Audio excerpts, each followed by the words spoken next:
Welcome to Fright Night, for real. Hey guys, welcome back to Spooky Tuesday, a weekly podcast where we're breaking down all of our favorite slashers, thrillers, monster movies, and black comedies on the new scariest day of the week. I'm Sydney Thompson. I'm Monica Height. And I'm Chelsea Duff. And this week, we've got that 80s Rizz, you know? We do. That beautiful, We really beautiful, do. beautiful, The beautiful Rizz of the 80s. You know what they like to call it? They like to call it beautiful. The beautiful. And we're coming at you with Fright Night on this spooky Tuesday, day or night, depending on what time. It could even be afternoon. Flavor of Tuesday. It could be Fright morning, Fright mid-morning, Fright afternoon, Fright evening, Fright night, baby. Okay, and if you, like Chelsea, have never seen Fright Night, IMDb says this movie is about a teenager believes that the newcomer in the neighborhood is a vampire. He turns to an actor in a television horror show to help deal with the undead. Yes. Gorgeous. It's exactly that. Oh, I love this movie so much. I remember that I loved it so much when I watched it like 2 years ago, and watching it this morning, I had a fright morning. Really, wow. It's just like, this is the movie where like everything Monica loves and everything Sydney loves come together and they make sweet love. That's and I hope that Chelsea loves it too.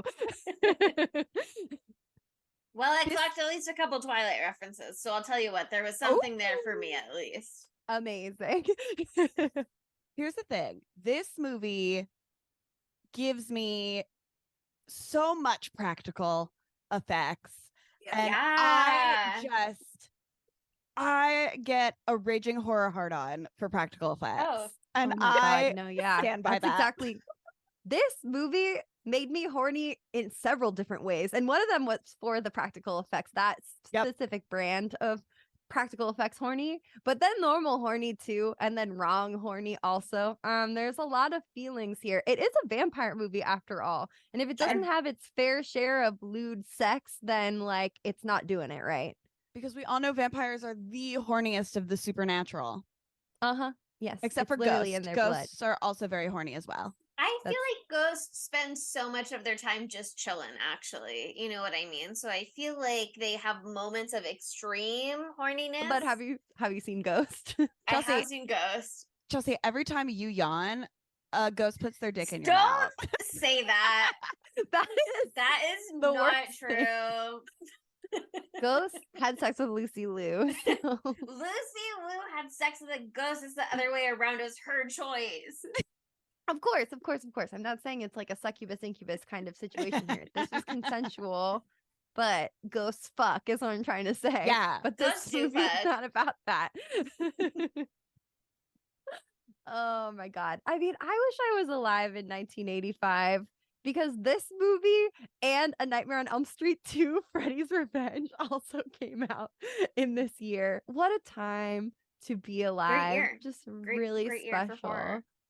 Yeah, really special. Yeah, this movie was the biggest horror movie to come out in the summer of 1985, I believe. And then A Nightmare on Elm Street 2 was the biggest horror movie of the year. So honestly, what a great class of horror movie to be associated with. Seriously. And it was a fucking bangerang. Yeah, it's got a lot in common with the movies around it too, though. Like, I got a lot of movies that we've covered before. A lot of movies that came afterwards, like Lost Boys was 2 years later. But for sure, there's a lot of DNA in common with Lost Boys here, especially like the best friend who's the supernatural expert, but he's also kind of a weirdo little freak. Yes. He's such a little weirdo freak. I love him so much. Evil Ed. What Honestly, a name. Special boy. Nickname. incredible. He seemed pissed about it, but yeah, Stephen Jeffries. It's one of those ones where it could go either way. He is a multi-talented actor, and I'll get into it more later, but we're not ready yet. Why? So his name is like Ed Thompson. Why do none of y'all call me Evil? Why couldn't that be my fun nickname? That's where the evil comes from for sure. From the last name Thompson. Thompson, That's yeah. definitely where they got the nickname from. They're like, well, now that I know the oh, origin of the name, Thompson. yeah, Thompson. that's evil. Yeah, it Evil, has nothing to do duh. with the alliteration with Ed or anything like that. There's no, you're right. No, it's Thompson. we'll have to work Wait, it into the Evil lexicon. Sid is really close to Evil Ed. See? Well, we can make the change now. It's never too late, Sydney, to have a new nickname. I'm rebranding, actually. It's like, well, what's your little intro? I'm Evil Sid Thompson. And I'm evil. Oh, she's gonna double evil it. Okay. Yeah. Really get the point home. Really make sure nobody misses out. I think the thing for me, and I guess the thing for Tom Holland, who is the writer director of this movie, and he wrote Spider-Man wrote this? He Yeah, must have been Spider-Man. an embryo. A zygote. No, he's one might also say. he's the guy who also I think directed Psycho 2 and he did Child's Play. Mhm. We've talked about Tom Holland before. And also he has a young twin, I guess, with the same name. That's his younger Short King. clone. Yeah, his younger clone, Short King, Tom Holland. But this movie, oh my God, I don't remember what I was gonna say. I'm just so excited. He wrote it in 3 weeks. Okay, he wrote it in 3 weeks. And the reason that he was so jazzed about it, the reason that I am so jazzed about it is because of this whole Peter Vincent character. That was like the glue that like stuck this whole thing. Like the whole concept of the movie itself is like a boy who cried wolf kind of thing. So like, you know, the boy talks our main character, Brewster, Charlie Brewster, he's like a horror fanatic like us, so very relatable. All he does all the time is watch Fright Night, a TV show about a vampire hunter starring acclaimed actor in this world, Peter Vincent. I'd say his acclaim is limited in this world. Oh, but... yes. It's very limited. It's very limited. But, you know, he has been around the block, that's for sure.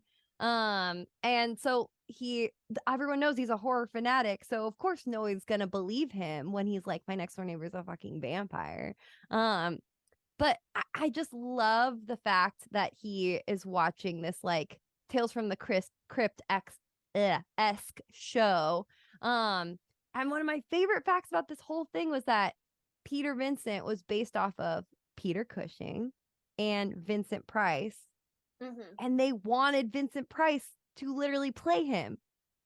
I love that. It's so on the nose. The name being Peter Vincent, I don't really know who Peter Cushing is, but I saw that IMDb trivia. But immediately he's when been they in were like a Peter million Vincent, old horror movies, like like Frankenstein shit, all that. Keep going. Well, it helps that Vincent Price's last name also starts with a P then, because as soon as I heard his name was Peter Vincent, I was like, okay, so this is Vincent Price. Yeah. I have seen The House on Haunted Hill, and I know what we're doing here. Yep.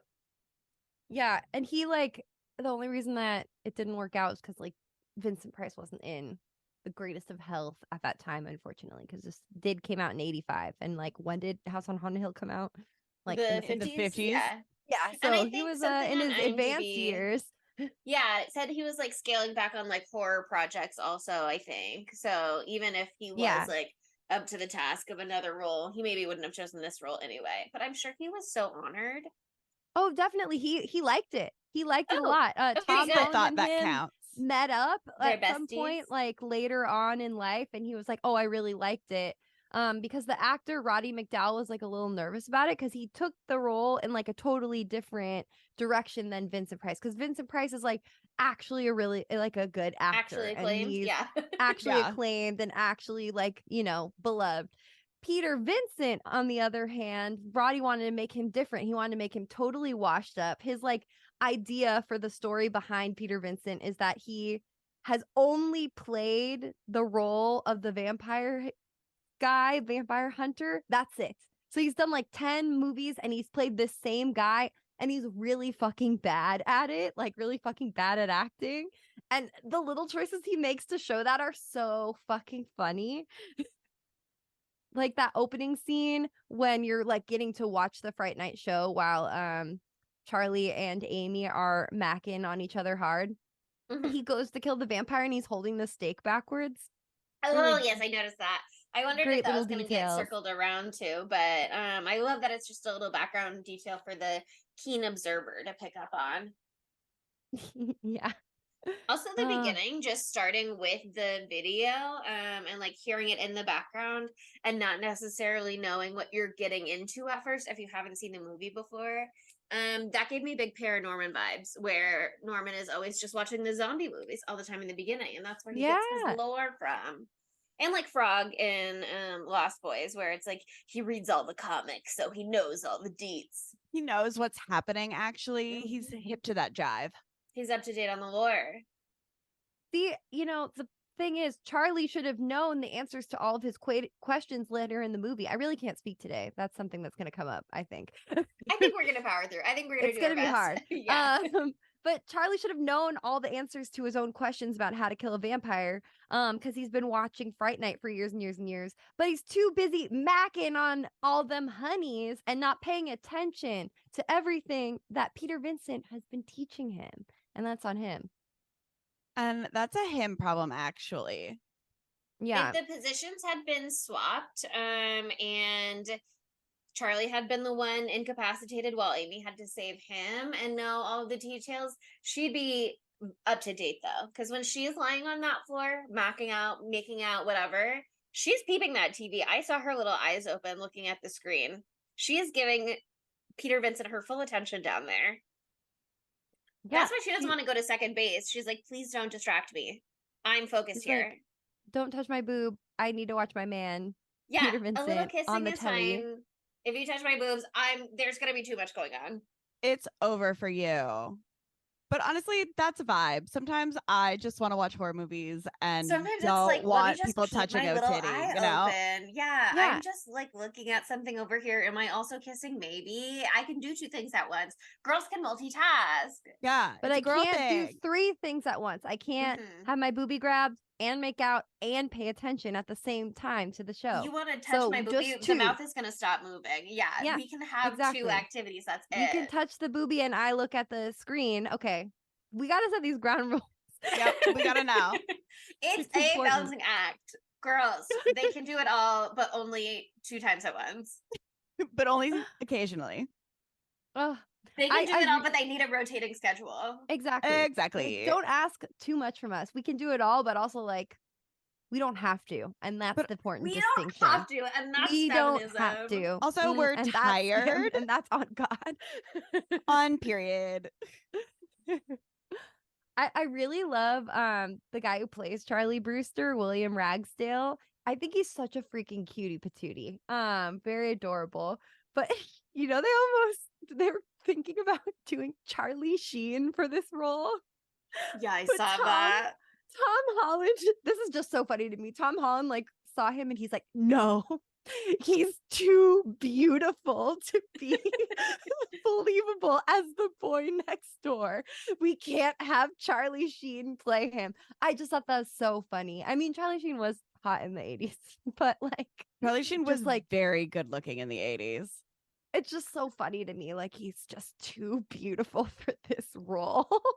Yeah, I mean, maybe I don't know enough of Charlie Sheen's history, but when I think of him in the 80s, I mainly think of him playing like the dirtbag side character at the police station in Ferris Bueller. And so to see him being characterized as too much of a hero for the Charlie Brewster role, I think is so fascinating. He looks like a bad boy. I can kind of picture it. He does look like a bad boy, but I could see what he means when he's like, that's the hero. Like he's too hunky, basically, is the takeaway. You need that boy next door vibe. Yeah, no, I could totally see that too, because like William Ragsdale looked like a little baby bean, like a cute little. I want to protect him. We all want to protect him because look at him, little. Well, cute I hated him nerd. a little in the beginning. He was being the whole dump him boyfriend core. No, he was being shitty, and then I feel like he got a little bit better, but not great. So I understand. Boy. What are you gonna do? I understand why Amy dumped him, but also he was dealing with things of supernatural proportions. Okay, He was dealing so with a lot. Okay, there was He a really vampire was. living Dealing next with a door. lot, but she could have dumped him before and still been totally in her Fine. rights. So fair. Yeah, no, I can see that. Also, he is very similar to my roommate James, where he looked like a baby up until like 25, because that man is 24 while filming this role. But Amy, on the other hand, she definitely looks like a mature woman at some points in the film, especially when her hair gets poofier. Like she all of a sudden you're like, yeah, she was 27. That makes later parts of the film feel a little better for me. yeah. I was like, don't worry, Monica. She's 27. She's 27. It's fine. She's 27. Also, It's she fine. looks 27. She looks 27.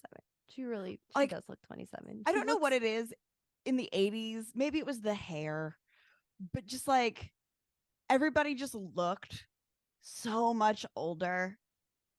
Like she looks like, I have friends who are 27, right?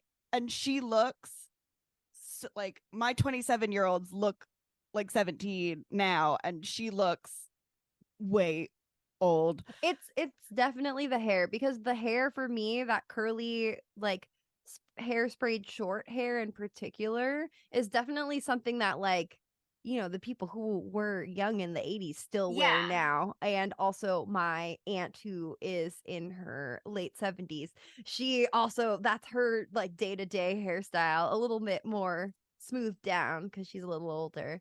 But I feel like for it's sure there's an old like lady 90s haircut. mom holdover hair there for sure. Like the 80s teens were the 90s 20-year-olds, and like the 80s 20-year-olds were like the 90s 30-year-olds having kids. You know what I mean? Like that is the mom hair of the 90s. And it doesn't, not that this whole movie didn't like remind me a little bit of Lost Boys, but the fact that the mom in Lost Boys also has like the pixie cut, pretty short. And I don't know, I think like it, that definitely made her seem older. I wonder if it made her seem older at the time. I don't know, maybe everybody at the time was like, she looks so young, because she did look young to me, but I'm not good at it the way Sydney is. I think I think that this movie, like, I watched a trailer for the documentary that is about this movie, and the sequel called You're So Cool, Brewster, a Fright Night documentary, something shit like that. I don't know. But I just found out about it 15 minutes before we recorded, so didn't have time to watch it. Very disappointed. I gleaned a lot of great things though from the trailer. One I'll get to later, one I'll say now. One I'll say now is that they are like, this movie came out in 85, right? Smack dab in the middle of the 80s. And it's so like, not renowned, but maybe renowned, like so beloved, because it like really encapsulated that 80s energy. Like it really did a really 80s good Rizz, job baby. of that. Yeah, it has the 80s Rizz, like the dance scene we get later, the fashion, all of that, like the trench coat that our little Dracula here gets. Jerry the vampire. Love that too, by the way. Do you know who Jerry is though? Chris Sarandon? Yes. That's Prince Humperdinck, baby. He was in Child's Play too, the other Tom Holland movie we did. Yeah. Is he Susan Sarandon's brother? I don't know. I just noticed the same last name. I'm gonna Google it. But yeah, like this was like iconic in the 80s, and like it spawned like people being obsessed with some of his outfits. Some of the outfits, like everyone was deeply in love with Chris Sarandon, and who can blame them? Honest to God, he's so hot in this. Oh, also, he has an earring now. Just saying, this man is in his older age. He's aged very well, according to the trailer for the for the documentary I was talking about. Yes, my brother. Susan Sarandon, my brother. Her brother. It's her brother. Yep. There we go. Wow. Wait. Hold on. Hold on. Is wait. No. Hold on. No. Just saw that on his IMDb. The first piece of trivia that they display in the little preview. They were married. Opposite of brother sister. Super close. really Wait, almost wait. the same except opposite. Listen to me. You can't blame me. The top story, an article from People magazine that came out 5 hours ago. So it's top thing. It says Susan Sarandon recalls wedding, but then it was ... and then it said brother hooked up with a bridesmaid. But it went ... where it said Susan Sarandon recalls wedding to Chris Sarandon. It didn't, I swear to God. It blanked out the two It Chris. blanked that out. It just had Susan Sarandon and brother. Anyway, I did nothing wrong. That's so But yeah, crazy no, that they're he married. took her last name. That's so insane. Right. She obviously had it first, I think, probably. I know her better. There's a lot of drama here. Her brother I know, it hooked looks up like with it's a a very bridesmaid at the Hollywood-y wedding. family. Her mom was pregnant at the wedding. Okay, everything's Whoa. going wild. There's a Damn. lot of drama. Chris Anyway, is the wow. son-in-law of Monty Hall. That's the hottest couple in the entire world. Chris That is a Sarandon. very sexy couple. Chris Sarandon and Susan Sarandon. That's a very sexy couple. Not as hot as Jeff Goldblum and Gina Davis. Oh yeah. I That think was the Run for Their hottest. Money, maybe, though. It's close. It's close. It's close. Hey, is this gonna be our For poll me, it might be question? more Who's this the one. hotter Yeah. couple? Oh, that's a good Yeah, one. that's it. Who's Wow. the hotter couple? Finally, I we think already it could got be it. contentious. I think I it could think be a it'd very contentious poll. contentious. But I mean, I have to tell you now, Chris Sarandon has an earring, and it's a hoop. So that's Well. hard. Jeff Goldblum, you better get an earring No. quick. I mean, He's running to that's Claire's catered. right now. Yeah, no, he shouldn't go to Claire's, even for the No, low. he should go to Claire's, just like we all had to. No, he should go someplace that will take care of his ears. I want that for him. I want his ears to be safe. You don't want him to get the gun? Don't support the giant corporations. Support the small tattoo shop in your area. Anyway, back to the movie.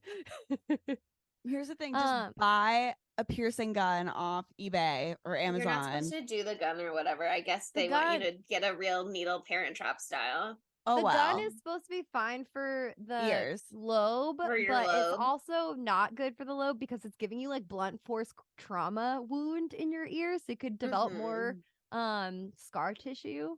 The needle is because it literally like punches you. Anyway, we can go. Let's talk Do it about just something like else. Annie and Hallie and Parent Trap. I have to talk Get about the this apple and now the lemon. Okay. because I'm going to be thinking about it the whole time. And we're talking about the cast. And so we're talking about it. Stephen Jeffries, Evil Ed. Iconic man. Very incredible in this movie. Also very incredible in whatever movie is his IMDb picture, which is him wearing like circle glasses, like John Lennon circle glasses, and holding a human heart in his hand. And I don't know what movie that is Ooh. from, but I need to see it. He was in a movie called 976-Evil, and I think it's like a phone number. That sounds very great. He was all over the town in the 80s playing kooky roles similar to this role. And so I went to his IMDb because I was like, I want to see other stuff that he's in. Like maybe he's one of those iconic 80s actors that I don't necessarily know about. Like I didn't know who's the quirky guy in Lost Boys? Who plays a similar character in Lost Boys? That actor, Corey. I didn't know anything about Feldman? the Corys. Yeah, I didn't know anything about Corey Feldman and the other one who unfortunately Haim. passed away. And so I want to like get in on the 80s lore. Well, I found something very exciting. I'm so excited. So after Stephen Jeffries had his time in the 80s, he entered the 90s and he did a little bit of a career change. He started going by the name Sam Ritter and he did gay porn for a decade. And all Wow. of the gay porns are on his IMDb. So I was like, huh, what is this? I'm like, what is this? What is this? Semen Training Day. What's that? Butt Machine Boys? Halfway House Hunks? And then I was like, what is this? Whoa. Then it came out, transsexual prostitutes. I was like, whoa. He has so many. Hell's Paradox. That one could be horror. The Cockpit. Ooh. Mechanics by, like bisexual day. Lube Job by, like bisexual night.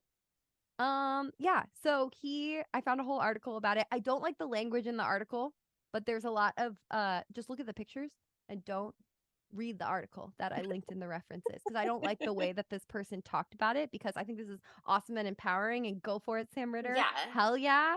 But yeah, Do it has your like the best covers to Leah the Michelle like, impression.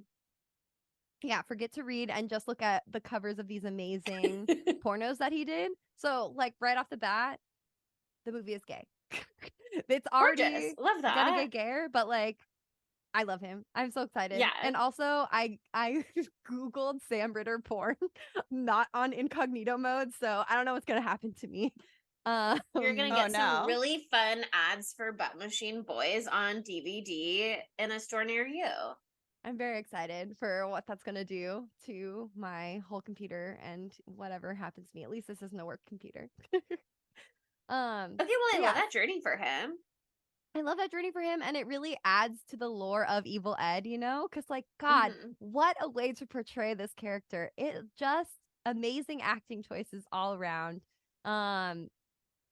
Really an intense guy, but a knowledgeable man about horror. Like, I love when they go to Evil Ed's room and, you know, he is doing some sort of science, some sort of electric work, As one maybe. does. He has a little vampire light up thingy-mabobber on his desk, so obviously he's an expert. And I love him. I love him so much. He's so important to me. I love his spiky hair. I love everything about him. And he's in the documentary, so I'm gonna watch it. Yeah, that's interesting to hear about his career though. Apparently he had previously been in a movie with the actress who plays Amy something Beards, I forget, Amanda Bierce. And they'd played a couple in that movie. And then when he like got the script for this one, he thought they wanted him to read for Charlie at first. But they wanted him for Evil Ed instead. And like it sounded like from IMDb that came as something of a surprise. So it sounds like he's occupied a lot of different spaces in Hollywood and tried out a lot of different approaches to finding what roles are right for him. Yeah. So, I love he's that. getting creative. He's trying out lots of different things. I'm obsessed with him. I'm obsessed with him. I love everything that they did for his character too. I don't know if it's too early to say, but the way that he becomes a vampire, the way that they do his teeth, he has his vampire teeth like in the placement where Sydney had to put hers last year, and she was so pissed about it when we went to the vampire ball. Because sometimes they don't fit on your canines, the teeth you get off of Amazon, and you have to do other things. And mine, you know, like my canines are like really far out of the way. So like you would think, and they're so just like wider than normal, so they look weird. It wouldn't work for her. I think they look great. Well, that was another thing I really liked about the design here. Every vampire is unique, special flower, and they all have different teeth. Yeah. Their teeth were all there was no consistency with the teeth, and I like that. I like that. Some of it's them had different. like fangs on their bottom teeth too. Yeah, and everyone's just doing their own vibe. Amy later has two sets of fangs at the top. It's like her canines and the one next to it are all. Oh, I the shark love when Yeah, they have like and the then- double. Oh yeah, and she had the whole fucking crazy cat face later, but that's a little early. But I feel for Charlie because I too would want to get involved because that's who I am. If I saw the most beautiful woman I'd ever nice. seen on my street and then she was killed the very next day, like I would want to jump in there. That lady in the blue outfit didn't deserve that. She's a lovely woman. And also I love 80s movies too because like so many interesting booby things happening. Yes, that lady taking her top off while making direct eye contact with Charlie. That was a moment for sure. It was a choice. Yeah. I have kind of stopped taking notes while I watch the movies lately. And this time I tried to start, and all I wrote for the entire movie were, "Oh my god, boobies," and then I wrote his fingers. So the next thing I'd like to discuss are his fingers. I made a comment about that, not written down or anything, but I like alone sitting on my couch was like, oh my god, he has beautiful lady fingers. Is that how you're supposed to be identified as a vampire. I was so obsessed with the makeup choices that they made for this, because when you first see his fingers in that scene where they're, the booby eye contact with Charlie, it just looks like he has long sensual nails or whatever, blah blah blah. But like, you see his fingers so much throughout the movie that I really could like dive into what they did. And like, if you look too closely, it kind of ruins it, because like, your fingers, you've got the 3 lines, one where it connects to the, like, if you look on the inside of your finger, one where it connects to the knuckle, then like the middle one, and then the one right before your fingertip. So they just like added on another piece of finger after the line to the fingertip, but you can like, you can see the line still at one point. So he's just like, it's like he's got the longest fingertips of all times. They're like 3 inches long. They come to a point. It's alluring. I'm allured. I'm very interested. I would like to learn more. That's all I'm saying.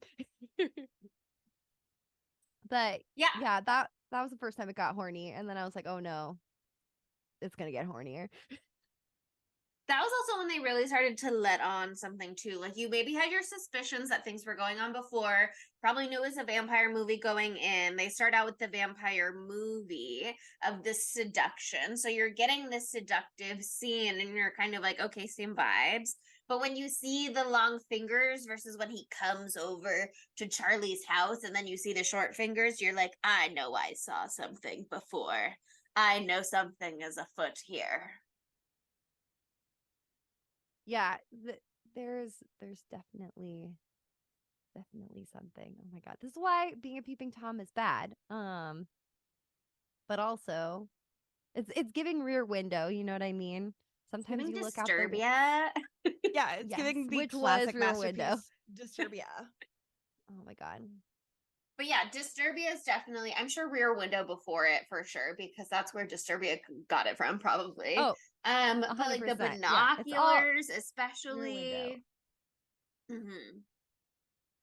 like the next door neighbor. They're like, I thought I saw something, but no, there's like this sort of complication. It's like less I can't leave my house because I'm on house arrest, and more like I can't leave my house because I'm keeping an eye on the house next door, sort of. But the material is there. The material's there. And the thing is, what's going on with this cop? Have you ever in your life gotten a report that like someone's a murderer? As a cop, Sydney and Chelsea. Yes. Yeah. Have you ever gotten a report in your line of work? And a minor is reporting a murder, and you're like, okay, I'm gonna bring this minor to the murderer's house. He's for my co-detective interrogation. now. Yeah. Like that, I guess that's what it was like in the 80s. I wouldn't know. I just think he should have a chance to look around. He's the one that made the report. Does he not have more claim than any of us to this case?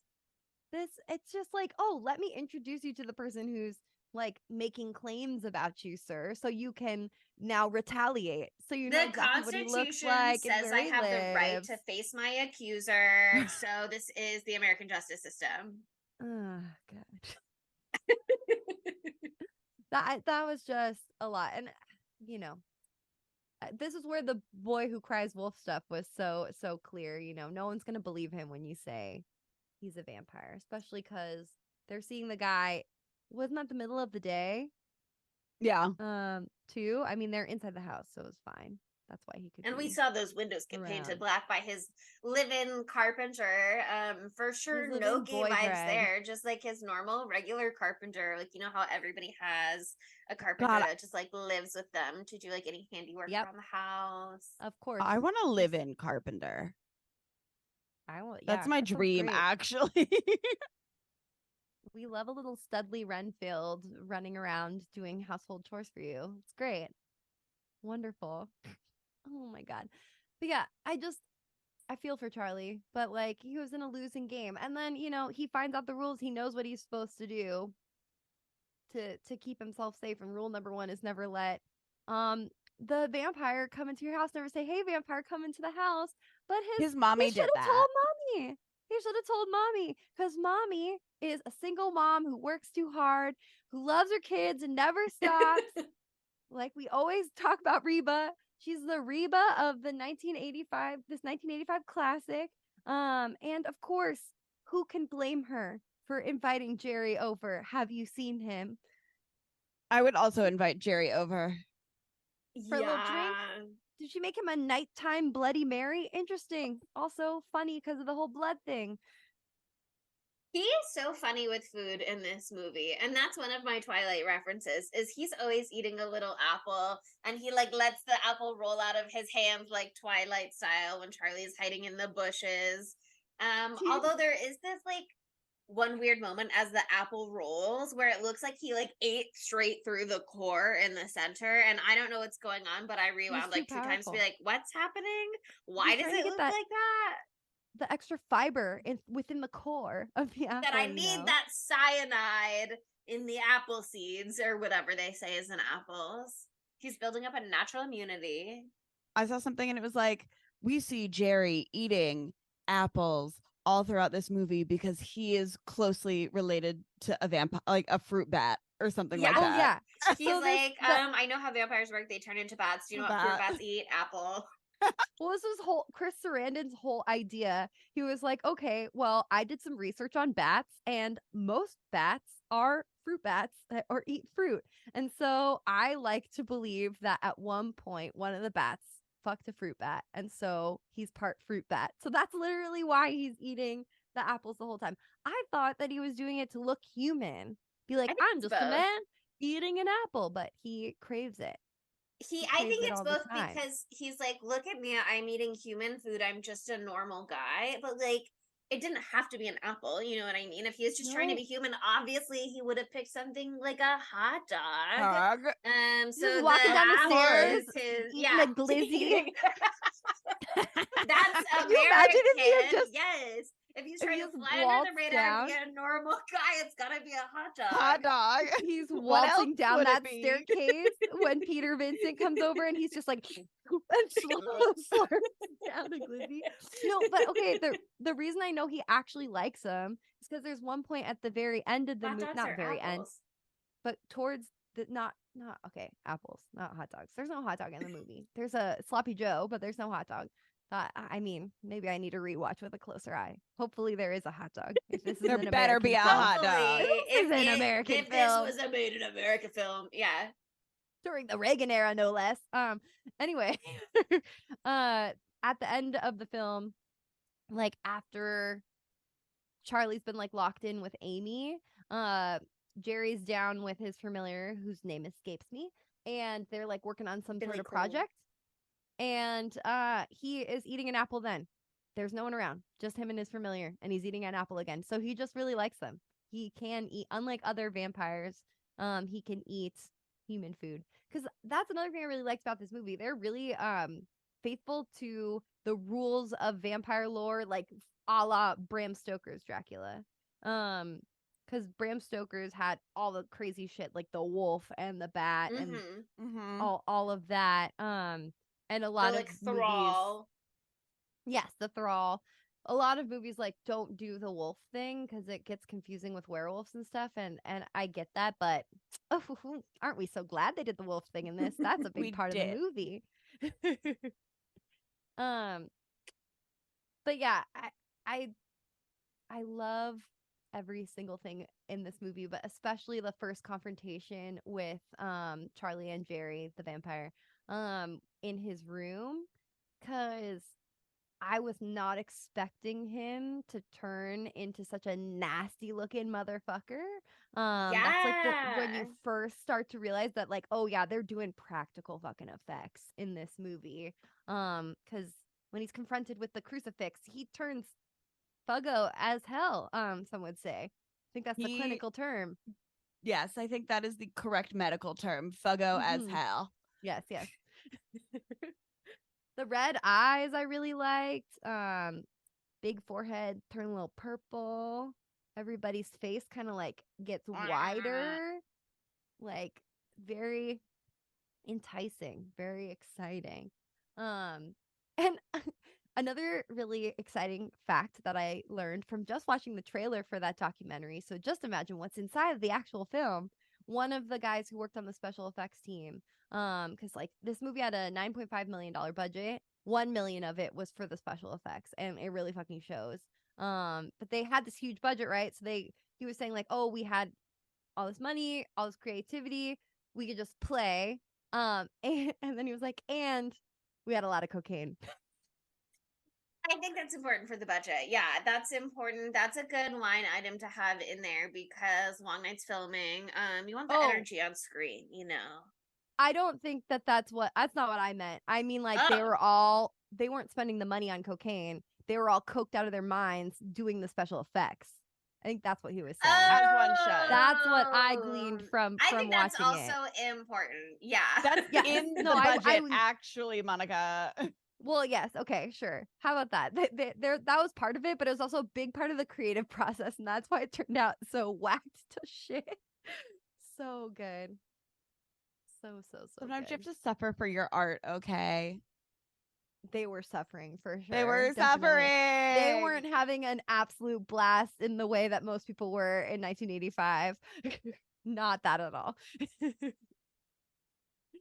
But yeah, I love when they also finally turn to Peter Vincent. I keep almost saying Vincent Price. I know. Because it's one of those classic, like, you meet your idols and they fucking suck. Because he is a little wimpy boy. Poor Peter Vincent. He's not there for anything except for the money, honey. He's fallen on hard times. He's a poser, actually. Yeah, I mean, even that white hair isn't real. They had all this money for special effects, but they gave him like the worst white hairspray that anyone's ever seen. But I just love like the whole character arc for his character throughout the movie because he's such a piece of shit at the beginning, and he really does turn it around in a beautiful way, in a very beautiful way. He's got to believe to make those crucifix work, you know? Yes. Oh my God. I have so many questions about that, but I don't know that we're prepared to get into that moment quite yet. That feels like maybe, yeah. But it was interesting to see Charlie trying to recruit help because there's like the moment with the policeman earlier, obviously, and there's that crazy moment with the policeman where he says that one line so weird where he's like, "What are you doing in there?" or whatever. What are you talking about? He says, and he says it in like the strangest way. So maybe he also had some of the cocaine that the prop people had on hand. And then all of his other lines normal. And then he like Charlie goes to see Peter Vincent instead, and he's just like waiting outside of the studio, which yeah, I guess like what else are you gonna do? Although Amy somehow has his home address later in the movie, but in that moment, you know, we're not jumping straight to stalking you to your home, just stalking you at your job where you are advertising yourself as a vampire killer. So like it feels fair. It feels fair enough. But yeah, that initial exchange of like, you believe in vampires, right? Of course I do. To like, okay, great, because I have a vampire and I'm gonna kill him. To be like, actually, that was a little joke. That was just doing a little prank a moment ago. That's not real. Don't kill people. I think it did a good job of making you believe that Charlie is a kid, though, you know? Because like, why would you, if you're really thinking about it, believe that he's actually a vampire hunter? Like, obviously that all that shit is fake. It looks so fake, you know? But he's a kid and he's desperate and he's gone through the normal he tried the police people, that you're supposed to. He told his mommy, but his mommy just made him hot cocoa. Yeah, she did not believe. She's got a lot going on. She's starting the night shift, okay? She's busy. She's booked and busy. She's a single mom. Yeah. I love her little sleep mask, though. She's so cute. But I love the vampire test. I think it's so funny. And I hate that everyone's like, okay, our friend is having a mental break. And we need you to help us calm him down by proving that this guy isn't a vampire. But I love how Jerry the vampire Because when I just say Jerry, I feel like I'm talking about anyone, so I have to say Jerry the vampire. Jerry the I love vampire. when he's like, "Oh, I am a born again Christian, and so it would be disrespectful to my religion if you brought a crucifix into the house." Same with the real holy water. This is very disrespectful to my religious beliefs. Wow, he's brilliant. Please respect my religion. Really preying on the pitfalls of society to be like, America does not respect vampires, but do you know what it does respect? Christianity. And so even this Again, it's the washed up Reagan era. Hollywood actor, yeah, he's going to support my beliefs because that's also in the Constitution. And then we're just going to do like a little pranky again because, you know, Peter Vincent is so like, it's exactly what you were saying. Like, Charlie is a kid. He seems like a kid. And so Peter Vincent, in the beginning, he's like, he's not lying maliciously on purpose or whatever. He's like, let me be this character for you. Yeah. And then when the child is like, okay, the character kills people, so I need you to kill someone, he's like, all right, pause. But then when he hears that like shit is getting real and like this kid is maybe actually gonna get involved, he's like, all right, okay. So if the character's the only person that he'll listen to, like, yeah, fine, I'll be the character again. Like, breaking character didn't get through to him. I'll be the character. One more time, run it back. Okay, I love that, but it's not the case. He only did it because he got that $500 bond. That's the only reason that he did it. That is the only reason he did it.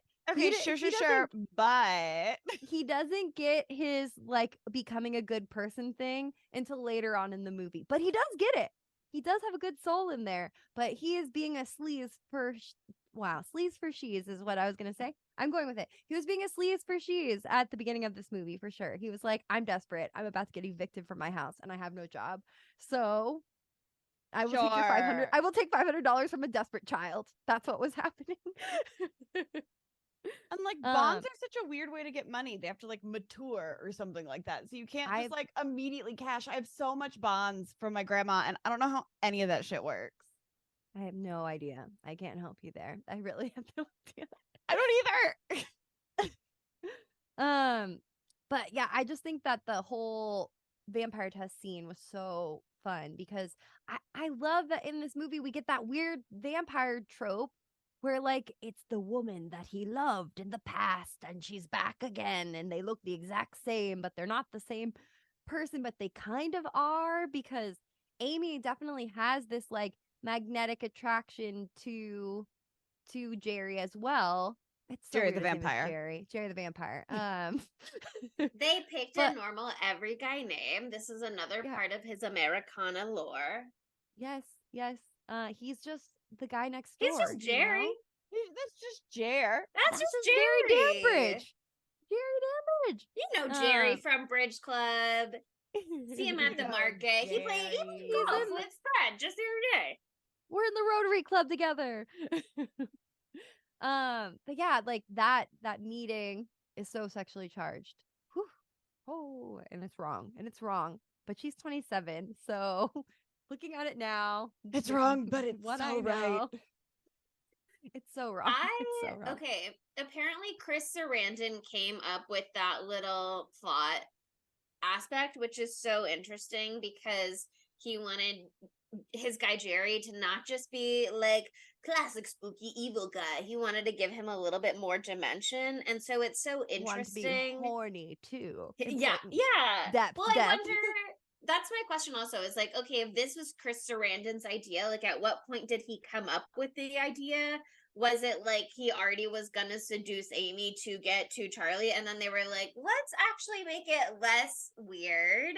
We'll just also put a portrait in there that looks like her. Or like, were they doing a classic Dracula reference on purpose once they like introduced the idea? Like, I'm not sure. Well, yeah, what the deal is there. I mean, there's so much of that in vampire history. Yeah. So I wonder. We talked a little bit about that before. I think on the Bram Stoker's Dracula episode. Yeah. Of like, is it just doppelganger theory? Like every now and then someone will come along, but also maybe is it truly the reincarnation of their long lost love? And like he's got the thrall thing, so it could be just like the thrall because we kind of see him do that with other people a little bit also. But at the same time, like, I don't know, maybe reincarnation is real. Maybe I like a he's just little out bit there of that. finding a doppelganger and being like, it's you for sure. You're so different this time around, though. Your personality is like almost completely changed. But I recognize you, and so it's you to me. I know you're in there, even though actually you're so silly, goofy this time. You used to be really serious. That's crazy. But What now happened you to you love this little time? jokes. Yeah, like you used to be really into arts and sciences, and now you're a STEM girly. And I love that you love to change and progress each go around. Like We he love just women in decides it's STEM. reincarnation, even if it's not. He's Yeah, coming in with an agenda.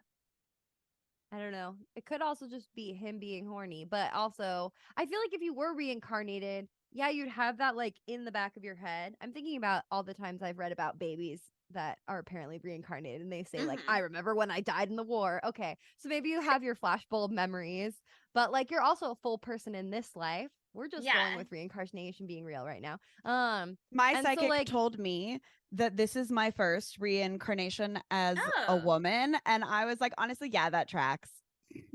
That okay. tracks I for would love to me. go to your psychic because Absolutely. I feel that vibe for myself as Sophia. well. I Sophia feel like girl, it love definitely her. was not a girly before this. Um, but yeah, like I don't know. I think that like in your current life, you're living that right now. So like Yeah. that would be those memories and that lived experience that you're currently living would be at the forefront. So it'd be hard to like unlock that. But then you also might have this like feral gut instinct where you gotta fuck Jerry. You know what I mean? And you Look, You don't want know Jerry is why. a Jerry. handsome man. He's a good-looking guy. And we He's know played a he gets prince an earring. before. And We know. again, this is a different movie that comes out 15 years later.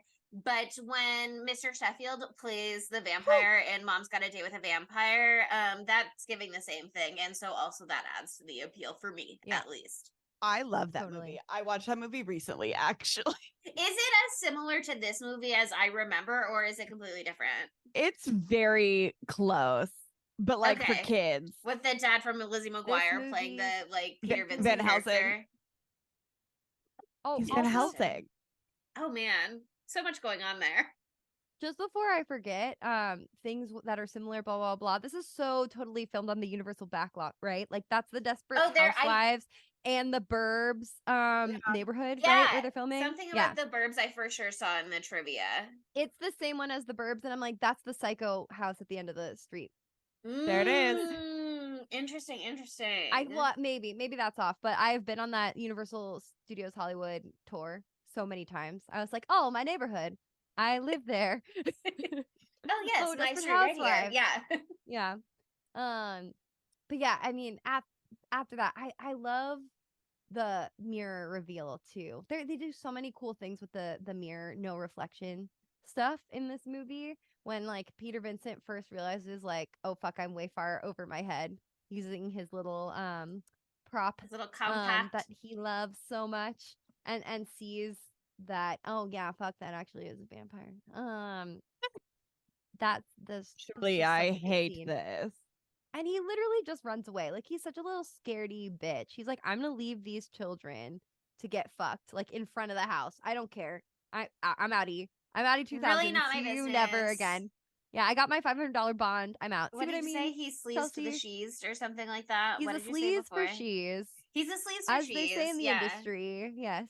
But yeah, I mean, this next part is definitely. I keep saying this is my favorite part, but I do love the walk home because I Mhm. was very compelled by little Stephen Jeffries' performance in the alleyway, because he's such a little shit boy. I love him so much, Evil Ed, but like that prank that he pulls on Charlie and Amy is so rude. One, even if there isn't a vampire on the loose, that is, don't go down the spooky alley. Like, just don't do it. Don't do it. We're all walking home together. Let's be safe together. No? Okay, where's the solidarity? I guess it was a different time and 80s kids were running around all the time, but they were also getting killed all the time. And so I They wish were. you had thought of that. Yeah. But I love his prank. Like him being like, I'm gonna bite you and give you a hickey. Or whatever Hickey! the fuck he says. So good. But that scene where he like immediately afterwards where he's walking down and you get Jerry the vampire in his sexy cloak and his sexy red scarf, which is that's the iconic outfit that everyone was obsessed with apparently. And it's like again so sensual. That's the thing that I love so much about vampires. They are no matter who they're talking to, it's horny. Like no matter what is going on, they're flirting with everyone. They're enthralling you or whatever the fuck it's called. But that scene is so sad when he gets Evil Ed in the alleyway and he's like, join me and no one will ever think you're weird again. Because, you know, he's obviously a little freak boy. Yeah. We all know that. We love a good little He- freak for boy, that. though. Here's the thing about him being a little freak boy. The beginning with Charlie and Amy making out, him trying to mac on her shutting it down. He's like, you always shut me down or whatever. And then she like tries to fuck him. That felt so scream coded to me. And then Yes. the introduction of the little freak boy friend who's like saying out of pocket shit about the murders that are happening. I was like, okay, I guess I can see Okay, Billy how like Stu. right. I was like, so this is maybe some of the Scream inspiration, and like if these were the Definitely. movies that were coming out where this was just like normal freak boy bestie friend shit, I can see how people could watch Scream and at first just be like, yeah, Stu is just classic freak boy bestie friend material. Like Well, there's nothing to be suspicious about necessarily. Well, that's actually it's interesting you said that. I read this great article on like Den of Geeks or something about this movie. And that's probably the reason that this movie did so well. One, because it was a return to form to the supernatural shit, because that wasn't really as popular in the 80s. Things had gone like full frontal into the serial killer slasher shit. Oh, it's the Like it was later 80s Halloween, that go. Friday the 13th. Okay, Nightmare on Elm Street is a Its little own thing, bit. yeah. It's supernatural, but it's also still a slasher. You know what I mean? Well, And and we we had do get an that American little- Werewolf in London, so there was some of that, but it wasn't nearly as popular. What were you And gonna say? we- Sorry. I was going to say we get that little quip from what's his name? It's not Vincent Price. Peter Vincent. Yeah. Where he's like, you know, nobody cares about vampires anymore. Oh, All they want to do is yeah. see Yeah. little virgins get stabbed. Demented Exactly. masterminds and ski Yes. masks. Stab So virgins. Exactly. That's like exactly what it had been like for the first 5 years of the 80s. And this movie did so well because it brought back the old school stuff, but it also combined it with the contemporary teen thriller that was also like doing really well at the time. So it had like these 80s teenagers who like the kids could like relate to and understand. And it says this, it predates Scream. It's just they said that this was definitely like a movie that was like self-aware in the way that Scream was too. Because that's the other really fun part about it. Scream is so fun because like they know about horror movies. They Mhm. know about all the cliches. Well, this is the same thing. Charlie and Evil Ed know everything about vampires because they've watched this show like for forever. So they're in on all the cliches and they can make all these winking nods, winking jokes to the vampire lore throughout. So it's funny you said that. There's Also- so much of that DNA. There's also just a moment where Billy Cole, his live-in carpenter boyfriend, is just Yes. like, he's on Billy Cole or Billy Cole is on him or whatever. They're all cuddled up, Billy and Stu style, in just like Yes. one little moment. Yeah. That was that's literally exactly that. But yeah, I don't know. I was so sad. The Evil Ed's whole thing is actually very sad. Like haha, LOL. I laughed so hard the whole time. It's so sad. His whole story is so sad because he gets got. He's immediately maimed in the face with the cross. So he looks like shit. He doesn't even look like a cool hot vamp for very long. He just immediately is melted. I loved that too. I also love he's got the jacked teeth. We talked about that, where it's his second 2 teeth, right in the front. And when he goes into full vamp mode, his teeth all like spread out from each other. So he's got like 15 gap Yes. teeth. Really loved that artistic choice too. Yeah, he has this like little, it's like a little rat mouth, the way that the teeth are Yeah. for sure. Oh, a cute little rat Scary. boy. Yes. Scary. I also Oh. didn't know his name was Edward until that scene. And I was like, Evil's real name is Edward? So the fact that I either didn't catch on or they didn't even say it until then is, he's going through a lot. Because he did say earlier in the movie, don't call me Evil anymore. I know. I remember that, and I was like, "Well, what are we supposed to call you?" Is that not your name? Really Yeah. I really don't know. What's your name then? Mm-hmm. Okay, but now we can finally talk about the dance club scene. The way that he puts his hand on her thigh. Oh, I was like, she doesn't even do second base, and he hikes that skirt up to get his hand on her thigh.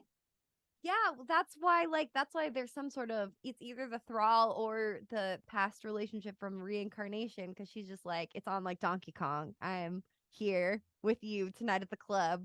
Let's go. And also, Yeah. We're gonna make love notice in this club. Like, let's go. the stuff that happens to her hair throughout this movie is so fucking funny. But the second she gets on the dance floor with him, her hair's redone. It's not the like down bangs thing. It's like it a looks full like different. big fluffy curly full 80s vibe going on. And I'm like, the effect he has on her, she looks like a sex pot immediately. Immediately You can sexy. tell that she's under his vampire thrall because when he was outside just chasing them, he had his coat and scarf on, and then when he came inside, he took them off and he dressed down, and they're both still over here in blazers. That shows they have their humanity. But then when he pulls her onto the dance floor, her blazer mysteriously gone, her hair puffy. So that's how you can tell that things have turned romantic between Oh my them. god. Ah, good to know. Good to know. That's it. The blazer is a sign of humanity. I've Wow. always said that about a blazer. Yeah, That's why you bought that blazer in Alabama. exactly. I was like, I need people to see me as a human woman. But I love the dance. I loved it. I was into it. I was really into it. I was like, it's so wrong, but it's so right. And the mirror work again when they're looking at where she's looking into the mirror and she's like, oh, my dance partner doesn't exist. And it takes her out of it for a second, but she's also wrapped right back in every time she turns around. And then she comes back and she's like, "Oh, JK, hot. Hello." Also, I just want to say, pour one out for Dion and also his friend, which I don't know what his friend's name was. Oh, poor the Dion. bouncers? Yeah. Because the one Sad. bouncer who dies first is like, Dion! And then Dion comes down and then he gets used as a bowling, Oh my bowling God. ball. That's so Gets sad. used They as a really were bowling out there ball. doing their jobs because they They saw were. a grown adult ass man trying to take home a 15-year-old girl, and they were like, no, Let's not. that's not happening here. I don't know how this 15-year-old girl got in here, but she's not leaving with this man. I'll tell you that right now. Yeah, they put their lives on the line. And I really thought that when Jerry went full vampire in the club, it was not a wise move. Especially No, I considering agree. the subtlety he'd been trying to bring the rest of the film. But, it worked out for him. It paid off. I didn't think he'd be able to escape with Amy, but he sure did. So, Well, that's another thing that makes me think like, oh, there's something definitely going on with him for her too. Obviously, we know that he recognizes her and he's into her because of that. But like he like loses his cool because he's trying to get her. You know what I mean? So I thought that was rather telling. But then it was kind of confusing because later on in the movie he's like, "You can fucking kill her. I don't care." And so I was like, "Well, I'm I guess over that's it." over." I guess that was just a flash in the pan kind of romance thing. Classic men. Ugh. maybe it was one of those moments where it was like he bit into her neck. They had their psychic vampire blood brain osmosis link, which I imagine is something that happens, although they didn't really lay it out explicitly in this film. But then he realized, oh, this one actually is not a reincarnation. This is just a girl who looks similar. So he moved Just on. a girl. Yeah, like She just has poopy hair. she just has poopy hair. Yeah, that scene where she wakes up on the furry blanket. On the furry blanket. In front of the I want to wake up on a furry fireplace, blanket. front in of the fire, gown. in a brand new gown that fits her perfectly. If I woke up in a beautiful gown that someone had tailored to me that makes her boobs look that good, I would also make out with him. But you know, it didn't end great. Also, the soft back image with the blood going down the back, they knew what they were doing. They knew what they were doing with this movie. It was beautiful work. It was beautiful work. They're like, we don't even need to do the tit shot here. We doing the sensual back shot. We're giving you diversity. We got in a the tit sexy shot earlier in scenes. the movie. We're diversifying. Every part of Sometimes, a woman is beautiful. sometimes you want the unexpected sexy, a little back, a little collarbone. Ooh, décolletage. Oh, collarbones are so sexy to me on women. Just like, yeah. You Just like like that men mine's and- broken and has a Yeah. big piece of metal on it? Brunhilde. Yeah, of course I love Brunhilde. That's the name of my scar, in case the listeners have forgotten. But it's just like calves on men, collarbones on women. Like those are where I'm looking. Yeah, the lesser known erogenous zones. Yeah. But poor Charlie. Poor Charlie. He's having a rough go. He should have cherished her more. Cherished Honestly. her more, because like in Mhm. the beginning he's being a not nice boyfriend, and then we're at the club, which by the way I'm pretty sure the bouncer or somebody at some point says it's just called the club, which is a funny little banger of a name. It takes him so long to realize that she is no longer by his side and that she is out on the dance floor dancing, touching butts, having her thighs touched. That moment she commands the scene and like takes power back and like is in charge for a second there with Jerry. He spends so long like literally just not paying attention to anything in the corner. If he was attuned to his girlfriend and her needs, none of this would have ever happened. He would have been fucking needs her to in the zone beginning in. instead of looking out the window. And Jerry the and fuck everybody in. kind of just carried on. These poor women who are being called to Jerry's house, they unfortunately, nobody would have gotten justice for them. But other than that, Evil Ed would have been fine. You know? It's very sad. It's a tragic film, honestly. It's a tragic film. It is a tragic film. That said, Evil Ed wearing the Raggedy Ann ass red wig and being genuinely mistaken for somebody's mommy in that moment is crazy. Well, we know that Peter Vincent isn't that smart, so That's true. I love how, like, okay, so Peter Vincent and Charlie, they meet up. They decided to actually fight the vampires, and they're gonna do it. Okay, good. Because this is where he starts being a good guy, Peter Vincent, because he is so moved that that little boy who came to ask him for help has been actually turned into a vampire. The guilt's coming in, and it's his fault because he didn't do anything. It's not his fault, but he's not. He's entangled now. He's entangled. This is a classic entanglement. But I love that, like, he gets scared and he runs to Charlie's mommy. Like, that's what happens. I'll go get Charlie's mommy. And I just want to really quickly also note that Jerry the Vampire is such a cheese ball. He like comes down and he's like, "Welcome to Fright Night." Yeah. For real. That was also incredible line delivery. Yeah, the accent he used in the beginning where he's doing the character voice. It's a slay. It's so good. It's so slay. It's serving cunt. I'm just saying. Yeah, he's got it all. He really has got it all going on, Jerry. Not okay. He almost had it all. He didn't have the earring yet, again, but he gets it later in life. He would have been too powerful if he had the earring in the 80s. Sure. We all would have died. But that's the moment where the cross thing comes back around too, where like, okay, here's my thing. He says, our guy Jerry says to Peter Vincent, you have to have faith for this to work on me, Mr. Vincent. But like, whose faith does he mean? Because if he's saying Mr. Vincent doesn't have faith, then why did it work on Evil Ed earlier? So like, it's not about Mr. Vincent's faith. Is it about his faith? Because like, it does work when Charlie does it to him. So whose faith? It's about his faith in himself and his Whoa. belief in himself.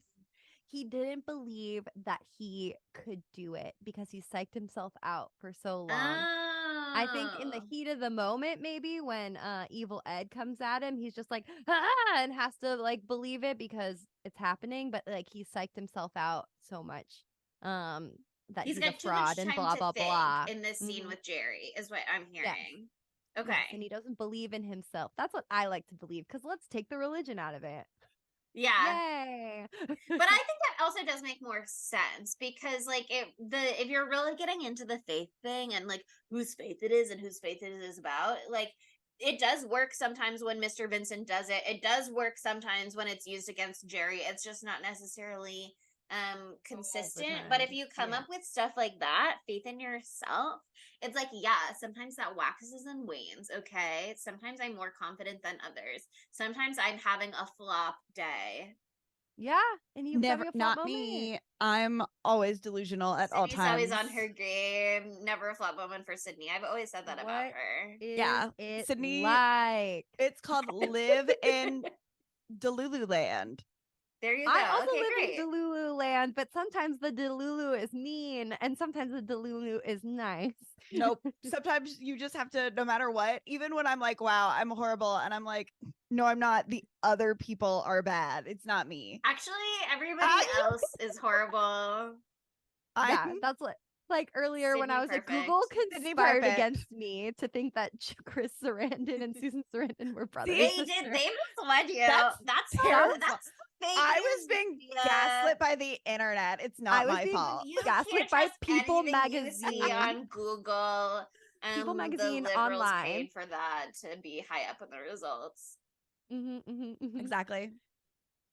Okay. It's time. The best part of the whole movie. The best part of the whole movie is Peter Vincent's showdown with Evil Ed. It's the best part. It is the greatest part of the film. My God. It is the best thing I've ever seen in my life. I couldn't believe it. Because one, we get a wolf. We get a real wolf. Because, vampires can turn into wolves. They can. They canonically can. There's a whole big thing about it in Bram Stoker's Dracula. And so he turns into a beautiful wolf. He's so gorgeous in his wolf form. I love that for him. red Evil Ed eyes. Of course. And I love that slow motion run down the hallway scene. Gorgeous. Great animal actor.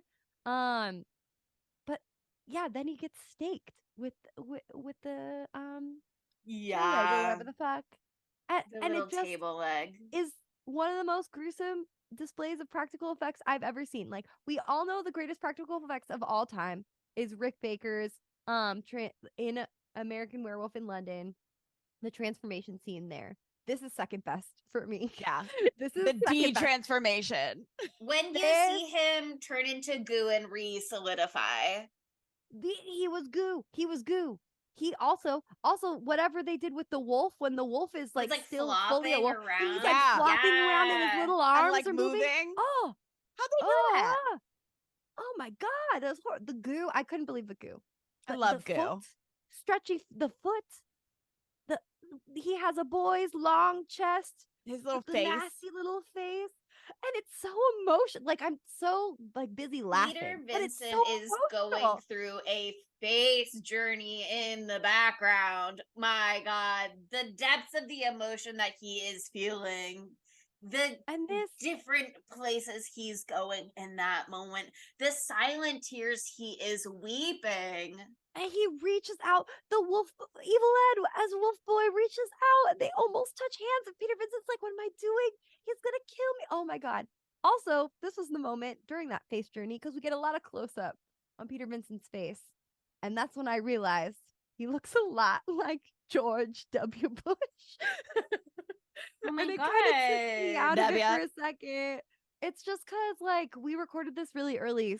Sorry, just so you know, we recorded this a month in advance. So it was 9/11 just 3 days ago. So I've seen a lot of pictures of George W. Bush this week. And so it's fresh in my mind. There's something there. They look a lot alike, especially with the sprayed on gray hair. So that almost took me out of the emotionality of the moment for a second because I was like, this is George W. George Bush W. fighting. This is such a patriotic film. That's crazy. I know. What's going on? I know. It's a 4th of July movie before its time.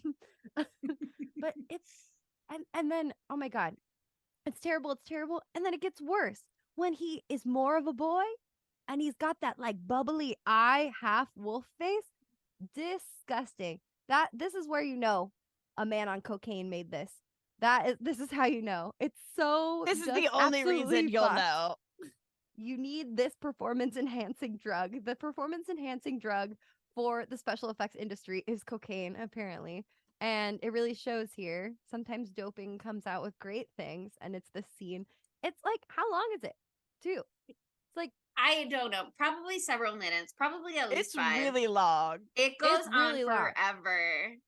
I loved it. I was like, let me. I'm feeling this in every way I possibly could. That's why it's like so face journey though, is because like obviously they're not just gonna sit here on the transformation the whole time, so they have to They cut can't. around to somewhere, but they don't want to break the moment, so they just keep cutting back to Peter Vincent's face looking like abjectly horrified and like sort of fascinated, and like he was fine when he was killing a monster, but now he's reconciling with the fact that he's killed a boy. A boy. And he knows that boy. He was just a boy. That boy came to him for help. Help. He was And just a boy. he Yeah, failed when him, and he- it's led to this. It's When sad. he fades It's away honestly to full sad. boy, just with a piece of wood impaled through his chest on the ground. It's rough. It's so rough. The cross, And- the way it just like fades away on his Yeah. forehead to be like, he's just a little boy. He's just a little boy. He hasn't even eaten anyone yet. And it's sad too because like we find out later, like if he had just survived until dawn and they had killed Jerry the vampire, he could have turned back into Evil Ed. But alas, 'twas not meant. Wow. 'Twas not meant. It was all the same night. Mm-hmm. I What? don't want to get too far ahead of myself, but there's that last moment before the credits roll. Oh, yeah. So who knows? I wonder if he's in the Something sequel. could be I don't think he happening. is. I have literally know nothing about the sequel. The fact don't that think there he's in was it. a sequel, I think, came as a little bit of a surprise to me whichever one of you said it earlier. But it Mhm. definitely And there- felt like he's not that in the sequel. moment. Well, then he's off living his life somewhere else because I heard him. I heard his voice. That was him. I heard his voice too. Maybe they couldn't get him back. They couldn't get him Maybe back because he he was was, too like, busy filming. It's Sydney and Scream style. Doesn't she deserve her happy ending? That's why she's not here. God, so fucked up. They wouldn't pay him enough for the sequel. Mhm. But it They was didn't- like a flop. The sequel was a flop, so maybe it's better. He's probably making more money elsewhere. But yeah, The that's greatest thing transition I've ever though seen. is so crazy because it's that really heart-wrenching scene of him turning back into a boy, gooing, degooing, etc. All these crazy effects. Gooing, and then degooing. Hated I that. know. And then they cut back to Amy though, and she's sweaty and shaking, and you're just like, is her hair growing right now? Is her hair I- changing right now? Is that the practical effect for this scene? I love it when you become a vampire and you get long, luscious, curly 80s hair. That's Twilight something that I vibes. look forward to. Vampire makeover. Well, okay. Alice had short hair, so why do you have to have long hair when you become You a don't vampire? I have to guess have it's the long 80s. hair, but yeah, I It don't happens. know why she transformed to look that way, although there was like a painting in Jerry's house that had long hair that was like abstract enough that I was like, I don't think that's supposed to be another version of Amy, but I guess if you told me it was, I would believe you. And there's just like various different like Amy's throughout history around the house, maybe, I don't know, that all look like a little different because they're all their own version. But she did look so much like the vampire from the movie in the beginning once her hair was long and she was in that like white gown. So maybe Jerry's just a really big fan of that movie. The whole rest of this movie is so chaotic. It's like really hard to parse.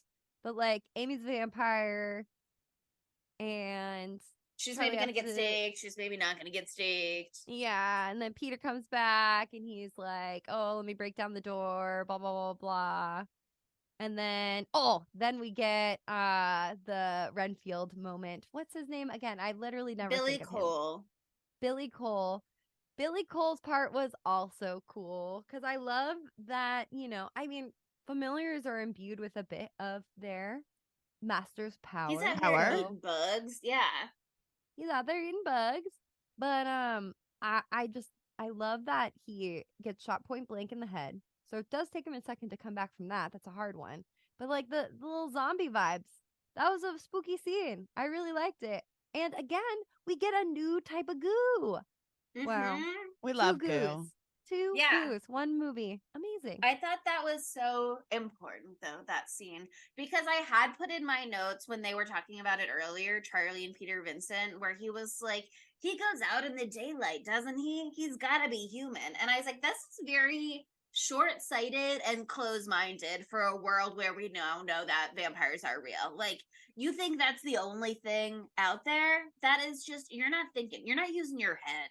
So You're when not they using your flipped head. that, and they were like, yeah, there is funky shit going on with him. He is made of goo solidified into a person, and he cannot be killed if you're not really careful. I was like, okay, good. Actually. Phew, finally. He's a gooey zombie Someone boy. around here is making sense. Yeah. Mm-hmm. That, yeah. I loved it. But he was very lime green goo. He was very lime green goo. Oh, and then another amazing part. I don't know exactly when it happens because things get a little twisted for me here because there's just a lot of action. There's a lot of vampire action going on. But our man Jerry the vampire becomes a bat. And it's that bat a bat. is from Ghostbusters. They made that puppet for Ghostbusters, but it was like too freaky for Ghostbusters or something. Whatever they were The going to use it children for. will be scared. It got cut because they wanted the movie to be PG or whatever. And so they repurposed that bat to be Jerry the Vampire the Bat. And boy, is he beautiful. Look at that. He's gorgeous. Mm-hmm. We go batty for Stunning. Jerry the Vampire Bat. Oh my god, we go batty Batty. for him. And like honestly, the special effects like carry the whole end of this movie. Like just watching what Amy turns into, like her monster smile mouth, yeah. widening and widening into this cat like face. Oh, I loved it. Still hot. Honestly, still hot. I'd still hit it. I'd still hit it for sure. To Would be clear, still hit. Yeah, But I would apparently be this scared. is one of the like little bits of IMDb trivia I read. And so I'm just assuming this is the same moment because I'm not sure what other moment it would be. But director Tom Holland asked visual effects man Randall William Cook if they could make like a shark mouth for one of the vampires, which I'm assuming is this. And they didn't really have like the time or budget left to do a good job per se. But he was like, okay, I can make you something if it's only in here for like a second. Like, just don't put it in the movie too much and we can make something that we can get away with. And Tom Holland was like, yeah, sure. And then they made it on screen for so much of this ending shot, actually. And then it was in the promotional images as well. So they just, they loved that shark mouth, as it turned out. They said, you know what, this shark mouth is going to be essential to the film. Oh, Baby shark. Doo, doo, doo, doo, doo, doo. That's a mama shark right there. That's not baby shark. I got so confused because I like looked at the pictures for this movie on IMDb, and there's like a picture of a woman, and she has like the same hair that Amy has at the end, pretty much. And I was like, oh, who's that? Is that Amy? And I'm like, that's not Amy. And then it's Cassandra Peterson, who is Elvira. So I don't understand why that's happening, but she's in the gallery. Must be the lady in the beginning, maybe, in the vampire movie that Charlie is watching. Remember I said they looked really similar? Yes! No way! Oh, I love that. I didn't remember you said that. Yeah, I'll look on the cast real quick, but that's so cool that we have a little Elvira cameo potentially. I don't see her on here though. Club goer. Maybe she just dressed up for the premiere. Who's the cross-dressing vampire? Tina Benes. Who's the cross-dressing vampire? When do we have that? I don't remember that. This is a deleted scene? Oh, I see what you're looking at. There's so much to be gleaned. Who knows? Okay, well, that could have been Elvira. I'll rewatch the beginning and I'll let you know if it's her. But yeah, the ending of this movie is epic. It's drawn out. You gotta get him from all sides. I mean, I loved that scene where he crashes through the rose window. Jerry. It's beautiful. We love to see a dramatic stained glass smash. But also we love a monologue that leads into dawn breaking in the background. Classic, very beautiful. I was a little confused by the clocks all going off. Like, I guess he had those all set for sunrise, is like what I can surmise based on the fact that the sun burst through the window literally 1 second later. But I feel like when it was like cutting around to them, they all looked like they were set for midnight. And so I was like, what's happening? Well, what's 6 going on? a.m. The time of dawn, of course. I have no idea. The time of dawn. Yeah, who knows? Whatever. The Small time details. of dawn.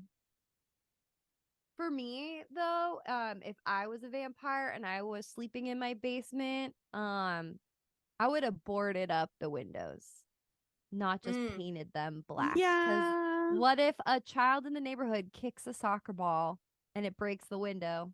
You ever think about that? That could It's happen at so any time. common. That's very common. People break each other's windows all the time.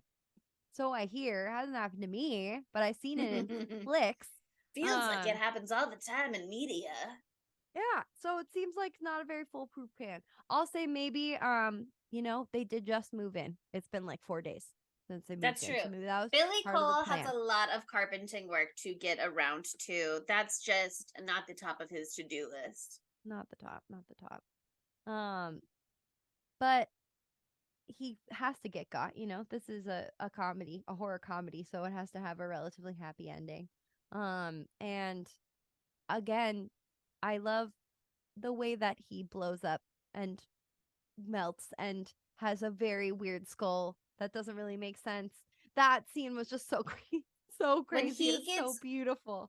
Blasted back by the ray of sunlight coming through, and then he like bursts into green fire and dissolves, and his bones are all exposed. I loved that. And he's like, I loved it earlier too with Billy Cole when he was like turning into dust. Also, he wasn't just goo; he was also sand.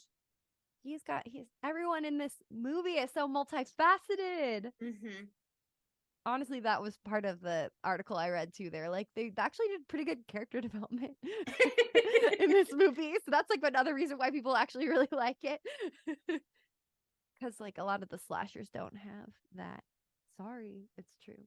There's no time. You're too busy being stabbed. But yeah, it's a beautiful movie. I'm glad that Peter Vincent didn't die. He's in the sequel, and so is Charlie. So important to know. Very important. Evil Ed said if he wanted to preserve his life, he knew he had to stay away from the two people who knew what he was or had been, I guess. Because maybe now he's normal. If Amy's normal. Yeah, I don't know, because they also had an alternative ending that they didn't do. And that's why we hear his disembodied voice at the end. And that's why we don't see him in the sequel. Luckily, he's invisible. And luckily, as we know, ghosts fuck, so he's gonna have a great time. That's why he went on to have the career that he did. Exactly. Wow, but anyway, all makes so much sense. That very end. That very end part where we have Amy and Charlie finally getting to make out in peace. And Peter Vincent got his show back. And he diversified his portfolio. Now he's doing alien flicks. He's fun. Doing Alien Month of his own Alien Month. Wow. We're such trendsetters. What a little copycat. I love it for him. But the original ending that they decided not to go with was a little twist ending where they're watching and making out, and then it's Vincent Price, and he's like, oh, not Vincent Price. Wow, I finally did it. It's Peter Vincent. And he's like, well, you know what a vampire transformation looks like. It looks a little something like this, and then he becomes a vampire on this, like on TV, and he's like actually had been turned. And that would have been fun. That would have been fun. But then like, he hypnotizes everybody through the TV. He thralls them all, and everyone gets horny across I would have loved that. United States of America. The end. That's his presidential campaign. We were finally united in our horniness. I would have voted for him. That's what's gonna have to do it. That's what's gonna bring us all together one day. Anyway, how could this movie be gay? Well, there's a lot of gay stuff going on. There is a quote from director Tom Holland, I think. Yeah, he said, quote, "You could say Evil Ed is the gay kid who was bullied, but I wasn't thinking that. I was thinking he's a kid who reads all of these easy comic books. But when asked about the implied gay relationship between Jerry and Billy Cole, he said, the stuff with Chris Sarandon and Jonathan Stark, that's me." So he's like, you could read Evil Ed as gay for sure. And especially with the Billy and Stu of it all, I think there's room for that. But also the real Billy and Stu of it all is Jerry and Billy, and that's why they get their cuddly little moment. And he was like, yeah, I did that on purpose. The gay subtext with the little kids, that's up for the viewer interpretation, but the gay stuff with the adults, I put that's that my there. little sprinkle. I put that there. Also, he was high-key devastated when Billy died. Jerry was devastated. He was wrecked. Because they're in Got love. so angry. That's yeah, his exactly. boyfriend. That's his man's. So pour one out. It's very sad. It's very sad. But yeah, there's so much queer shit on and off the screen in this movie. Well, Canonically vampires gay. Yes. Vampires gay. Vampires gay. Yes. That's why I relate to vampires so much. Also, like, I really related to Amy in this movie because, like, sometimes when you're around a bunch of vampires, you're just like, holy shit. That's how I felt at the vampire ball last year. I was like, everything has changed for me. I'm biting everyone. I went crazy. I felt free. I was sitting there and I was like, huh, I want to wear the teeth again. Should I be another vampire every year for Halloween from now on until the day that I die? I know where mine are. I'm ready to do it again at any time. It was honestly, I'm not kidding. It was life affirming. I had the best time. I'm like, am I just going to dress up in like a cute little outfit and just put fangs on and be like, vampire? Why don't we wait our next photo shoot? We should be vampires again. Just vampires again. Oh my God, but we should be I have Lost an idea. Boy vampires. Down. All right, November. We got time. Does anybody have train tracks we can dangle from? There's train tracks. That you can dangle from? That you Here's can the dangle thing. from. You could just I don't think we should do that. Photoshop I think trust we you guys should to do it. that. I think we should dangle from it. train tracks, No. actually. Can any of you guys do a pull-up? I don't think so. Love you so much. Sydney I can. Chelsea have cannot. done I pull-ups in the cannot. past. I can hold How myself long up. ago was Thank it? you. When I was in the 4th grade, when we had the presidential fitness challenge, I did more than anyone else. Sydney can spin all around and go upside down. So we don't talk to her. We don't talk about her because it's it's unnatural what she can do. But Chelsea and I are normal girls and we can't go upside down. I think I still have it in me in an emergency vampire need to be cool situation. I tried it at the gym the other day and I was like, ow.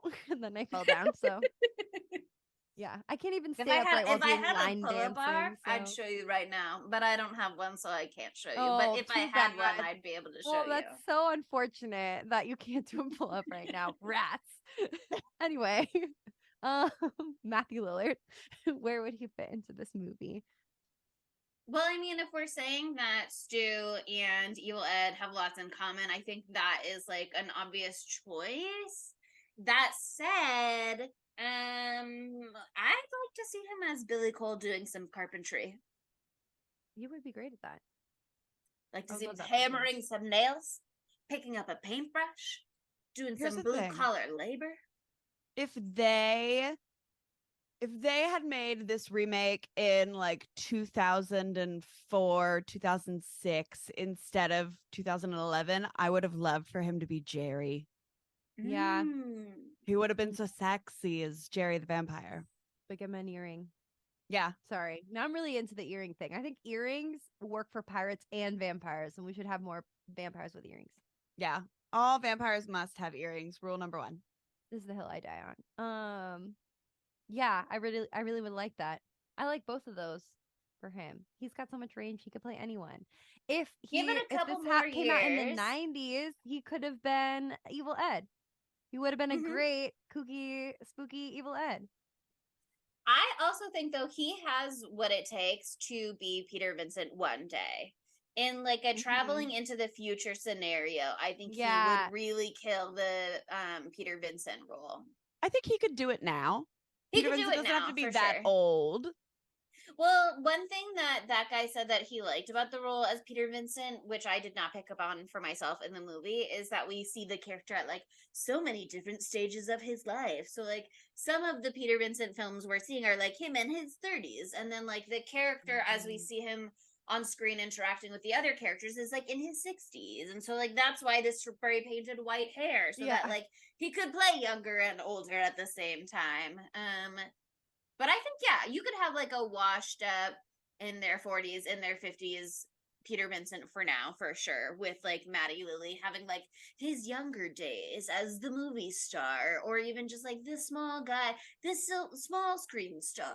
And now he's got his own cable TV show, but he's getting fired, he's getting evicted, he's down on his luck, he's got to team up with teenagers. I would love to see him in that role. Yeah. I agree. Any of those would be good for me. Okay, are we ready for dumb bitch? Who is the dumb bitch? It's hard. I guess Charlie for not being a good boyfriend, because again, that would have really circumvented all of the events in the film as we see them. Yeah. But also But then a vampire would still be Evil out there. Ed. But also Evil Ed, because Yeah. he goes down He the really boy cried wolfed it. Like, really... Here's the thing. Charlie boy cried wolfed it, but he really thought he saw a wolf, at least, and he was right, as it turns out. We saw it in the end. Evil Ed did not think he saw a wolf. He just was doing a little prank on purpose, like the boy in the story. He was doing a little psychological torture on his That friends, is dumb bitch behavior. as you do. Yeah, because Jerry is really good at being a sexy vampire, so it can't be him. Maybe No, he's Jerry a dumb bitch Perfect. for Jerry Perfect. For underestimating the chitlin. But I think that it has to be Evil Ed. But I love him. He gets the best boy award. How about that? Here's the thing. Okay. Evil Ed Also is a gets the dumb bitch award for wanting to get rid of his nickname Evil, because Yeah, it's a cool slaps. nickname. That's a good nickname. Have you considered the alternatives? Now your name is gonna be Ed. Right? Come on. Yeah, he could have been Eddie. I don't know. That's fine, love I him. guess, but it's no Okay, evil. it's time for knives out of fives. Chelsea, what did people think? I've heard they loved it. Yeah, well, I mean, Sydney said it earlier. This was the highest grossing horror movie of that summer, and it was the second highest grossing horror movie of that year. So it did perform well when it came out, and it's still pretty highly regarded by people. It has a 7.0 out of 10 on IMDb, and then on Rotten Tomatoes, it has 82% fresh from critics and 76% fresh from audiences. So overall, sentiment is like pretty positive. I'm torn. No, I'm not torn. I'm gonna go with my heart and Okay. not what the laws of society say. I'm gonna go to 5 out of 5. I was gonna knock it down to a 4.9 because of the whole like ancient man 15-year-old thing. But we're just gonna move past it. And I love this movie. They're so vampires. Much. There's They're always going to be an vampires. age gap. He's you literally she's a a demon. reincarnation and he can't die, so things He's are going to be a little evil unbalanced demon sometimes. guy, so he's not Yeah. going to do moral shit. He's not bound by the laws of society because he's dead. So he, you know what I mean. He was never going to do good things. This isn't that kind of movie. It's not Twilight. So this is a 5 out of 5 for me. It just has everything that I want, and every time I watch it, I notice something else. It's just so funny. I love the layers to it. I love they bring in this Vincent Price character, like Vincent Price-esque. I said it on purpose that time. And I don't know. I love it. All the performances are great. It's low-key moving if you think about it too long. Chris Sarandon. Hot. That's it. 5 out of 5. I'm going to give this a 4.5 out of 5. Something about it doesn't hit the 5, but it is so what I was like looking for when you like, it's like one of the reasons why I love 80s movies. Like when you're giving examples of like really fun, really good 80s movies, this is one of them. And again, Evil's death is a top 5 like cinematic masterpiece moment for me. Truly art, high art, literally High high art. art. They were on cocaine. Literally high art. Yep. Yeah, I think for the this is not my overall rating, but for the practical effects, I definitely have to give all of the transformations and weird vampire shit 5 knives, because they were clearly having fun. They were clearly being creative. They were clearly thinking out of the box and using whatever substances they needed to help them do that. They were delivering on the unhinged nature of what any supernatural premise should have. And that I love. In terms of the movie as a whole, I'm a little like, maybe it's my energy that's lower today. I don't know. But I didn't necessarily like connect with the film in that way. Like, I was entertained. I loved parts of it. At no point was I bored, but at no point was I like cheering along either necessarily. So I would give it like a solid 4 knives overall, because I don't really have complaints, but I also just didn't really get into it in the same way. So we'll see. I'd be curious to check out the sequel. I'd be curious to check out the 2011 Colin Farrell remake. Change anything for you. I know I do really like Colin never Farrell know. though, so I feel like the remake might hit. The remake I heard wasn't that good, but I also think there's going to be things we'll really like about it, because I think there might be things I really like in there. Yeah. So we'll see. That's fine. I'm not mad at you that much. No, I'm kidding. Oh. Still a good core. I'm kidding. Mom is like, we're gonna fight after this. It's on. No, Okay. it's See you down the okay. street. Yeah, I live really close to you. I could walk there and fuck you up for not giving it a 5 out of 5. No. But yeah, I'm so glad we did this movie. We were having a really hard time deciding on what we put for this week, and we found it, lads. We did it. But next week. Sydney. So next week is the greatest day. Next week, exactly on Tuesday, kicks off the greatest holiday known to man. And that is, I've heard this is true, Sydney Palooza. That goes Sydney from Palooza. my birthday on the 24th all the way to Halloween. Exactly Sydney 1 week Palooza. of fun, fucked up festivity. And what other way to celebrate that with a special guest? Ooh, special guest. And maybe one of my favorite horror movies ever, which I recently watched when we were doing our 70s and 80s horror draft with Raiders of the Lost Pod. And that is my number 1 overall draft pick, which was Suspiria, 1977. Yes. And we're having Vanna. So Vanna is a friend of the pod. She's so cool. Vanna Taylor. Their name on Instagram is Siren Death Cult, and you should follow her because she's amazing. Horror blogger, writer, podcaster. She also has a master's degree in smart shit. And she's a dancer. And she is a dancer, so she's perfectly ready for this. And she's also a co-host on 2 podcasts, the Tale of Two Sisters pod and the Carnal Extremities podcast, which are 2 bangerangs. They're new pods, but they're great. And so yeah, she's a dancer. She knows all about this shit, which is going to be great. Cool girl extraordinaire. So very excited to have Vanna on the pod. It's going to be so fun. We're going to be like, oh my God, saying all this stuff. And she's going to be like, yes, these dancers are doing this incredible thing. We're going to be like, oh my God. They move so prettily.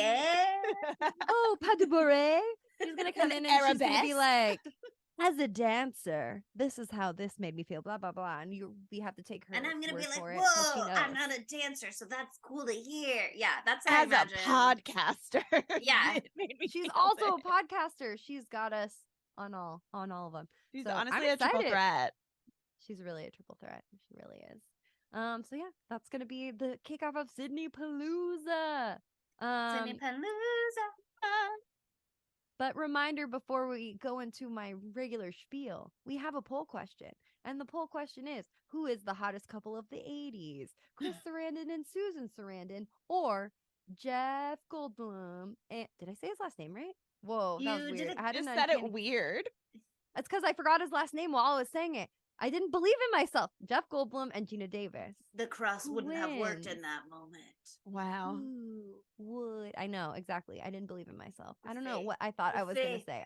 I think, yeah, I don't know what I was going to say. But I love them both. Who will win in the fight to the death for hottest couple I know of the who I'm 80s? voting for.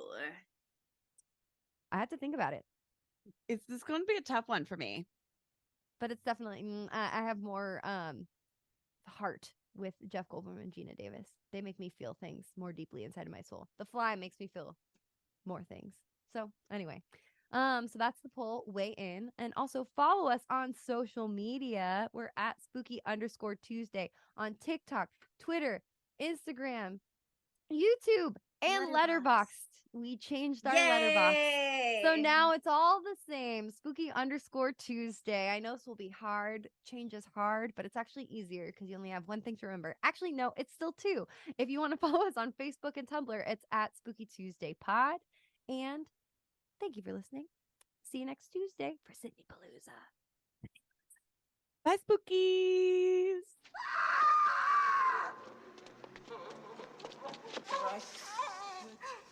Jesus, I warned him! Oh, he got me, Charlie. He bit me. You know what you're gonna have to do now, don't you? Kill me. Kill me, Charlie. Before I turn into a vampire and give you a hickey. You asshole! Spooky Tuesday was created by Monica Haidt, Sydney Thompson, and Chelsea Duff, and edited by Sydney Thompson. Our gorgeously spooky tunes are all thanks to Tamara Simons, who you can follow on Instagram at Captain Tamara, and our podcast art is by Mary Murphy, who you can find on Instagram at the_moon_OMG.